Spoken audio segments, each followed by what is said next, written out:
Okay guys, so today we're going to make some communion bread because the last couple of weeks when we've been having church in the living room, we've been having kind of random stuff for communion bread, haven't we? So we're going to make the recipe that Daddy and I learned when we were at Luther Seminary a long time ago that they used to use in their chapel there. And it has a lot of ingredients that are more similar to what Jesus would have had a long time ago, but not exactly. Okay, so we're going to start with the flour here. We've got two kinds of flour. Probably back in Jesus' day they would have had whole wheat flour that was even darker and rougher than this. Okay, start to shake it through a little bit to make room for the other stuff. Alright, so Liam, 1 cup of this white flour. You could, I guess, do it with all whole wheat flour. That would be more authentic. Go ahead, can you make it go in? But this will be a little bit lighter and tastier with the white flour. Okay, we'll shake it through a little bit more. And now on top we're going to put the salt and the baking powder. Just put right on top there. So guys, the baking powder that Liam just added is leavening. It's what makes it rise. If we were doing Passover bread, then it wouldn't have anything to make it rise. Do you remember we made some Passover bread before and it was just flat like a cracker? Yeah. And so some people say, oh, maybe communion bread should be unleavened bread. It should be flat like a cracker. But then other people say, you know what? Jesus rose from the dead. So maybe our bread should rise too. And that's okay. And you know what? God just cares that we are thinking about Him. So I'm just going to shake this like this to get it to sift through. And that's going to mix it all together and make it fluffier. Like that.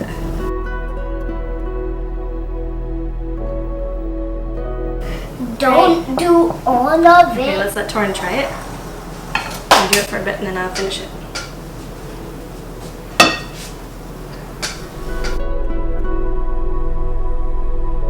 Next thing, guys, is it says to add 4 teaspoons of oil to this and mix it together. All right, Torrin, we're going to get started on the wet ingredients. So the first ingredient is some hot water. So be careful. Be careful. There you go. Okay. The next is 3 tablespoons of molasses. Can I smell? All right, we're going to do 3 tablespoons of this. Now we're going to put in 3 tablespoons of honey. They used a lot of honey in the Bible. I don't know that they would have had molasses, but it tastes good to us. That's all the ingredients, guys. We got the salt and the baking powder, the honey, the oil, the molasses, the 2 flours, and the water. So just make sure there's no big lumps in here. Looks good. Okay, we're ready to combine them together. Here we go.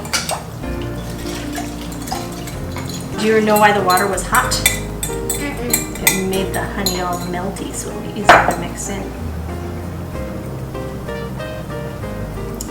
Alright, we've got the oven preheating to 350 degrees. We're just mixing this together. And it says you don't have to knead it, it's just mix it together, but it's kind of hard to mix at the end because it's a stiff dough. We could do it in a mixer or something, but I'm just going to finish it with a clean hand. So now we're going to divide it into 4 pieces, about the same size as each other. If we were on the Great British Baking Show, how would we divide it into 4 equal pieces? Weigh it. Weigh it, you're right. We're not going to weigh it today. We'll just eyeball it. Does that look like half? Mm-hmm. Okay. Does that look like half? Mm-hmm. Okay. Okay, we need to make each one into a ball and then onto a flat disc. First, kind of round the corners into a ball, and then find a place on the pan.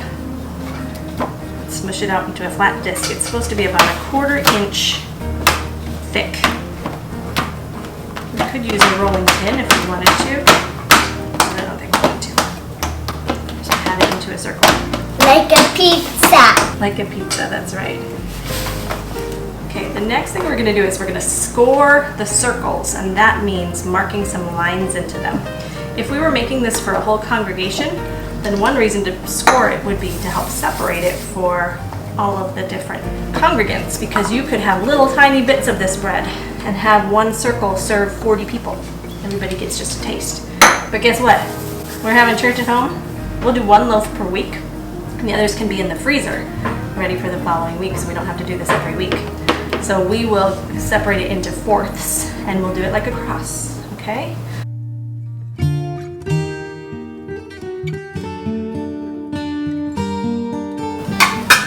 All right, so it's ready to go into the oven. We're gonna bake it at 350 for 10 minutes, and then we're gonna brush some oil on it and bake it for about another 5 or 8 minutes, okay? Then it'll be done. Okay. So here it goes.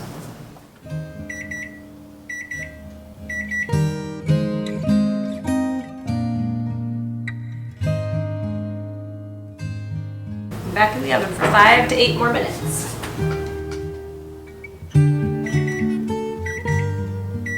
Okay, well, the timer's gone off. The color doesn't change much, but if you feel it, you can feel it's baked through. And we're ready to cool it, and we'll pop it in the freezer in a Ziploc bag and be ready for the next month for communion.